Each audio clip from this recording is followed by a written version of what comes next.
this thing a little more oval ready, a little more speedway ready. So I can't thank the team enough, Honda enough, everybody that helped pitch in to get this thing going. The run today was about what we expected, maybe a little bit slower in ultimate pace, but really consistent. And, I think that's going to play a big part in it today. Conditions weren't ideal, first out after the rain. That's what happened to us last year, so we were a bit nervous about that. But now we sit and wait. Ultimately, like I said, I'm just so proud of everybody on the team. And, I hate that 3 guys have to go home because I know what it takes to get in this race. I know how hard it is to miss it. So best of luck to everybody, but hopefully we're in it.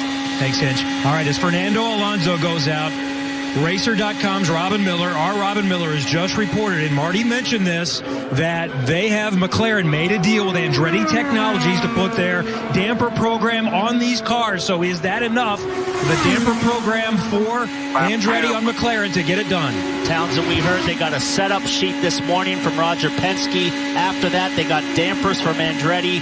This is a one and done. He's got to get it done. Can he do it? Well, it is a crazy situation to send a driver out with wholesale changes to the car without a chance to really practice. The rain came this morning. They were late getting out there.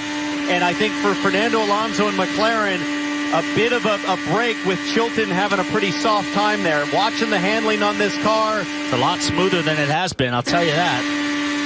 One of the sponsors of the team is the dental products company Go Smile. We'll see if the Spaniard is smiling at the end of these 4 laps. Green flag, map 3. 10 miles will decide if Fernando Alonso makes his second Indianapolis 500 start. His trouble spot all week has been turn 2 and turn 3. We'll see how he goes through the corner. Nice and steady on the wheel. That's the best I've seen it looking, Townsend. There is so much less aggravation in the hands. It's much smoother. He was giving inputs and releasing yesterday. Watching turn 3 here. There's a little bit of correction. Little bump there at the apex of turn 3. That's there for everybody. But right now, this looks pretty smooth. It's up in the lights. It's pulling RPM. We'll see what the first lap is as he comes across the line. 2:27.9 was Hinch's first. 2:27.7. So he's close to James Hinchcliffe on that first lap. This might be good enough, but we know that he's had fall off throughout the run. He's put in laps that are well fast enough, but it doesn't stay with him. Paul, the difference from yesterday so far is I don't see any adjustments on the roll bars. There's one. There's one, too. There's a weight jacker adjustment and a roll bar. So that car looks like it's a little on the loose side because he went on the right side to make an adjustment. There's hardly any steering in that car.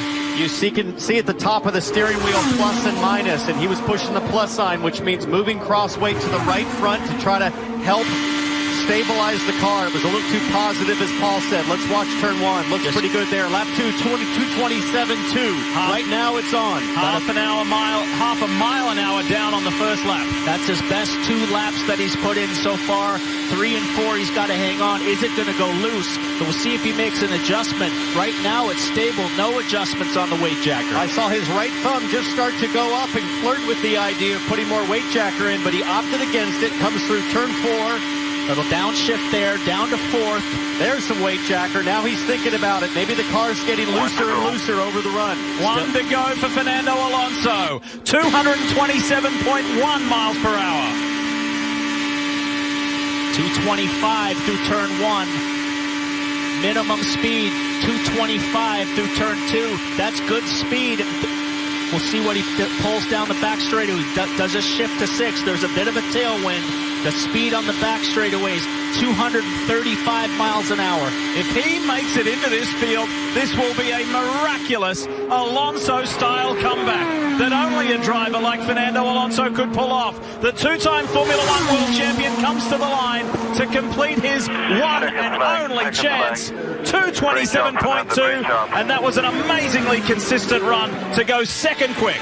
I can't tell you how brave Fernando is to get in a car in those situations and just go for it. For any of these drivers, that's very hard to do, and as difficult as the last couple days have been, Fernando did an awesome job. And that was his best 4-lap average by 1/3 of a mile an hour. Well done, Fernando Alonso.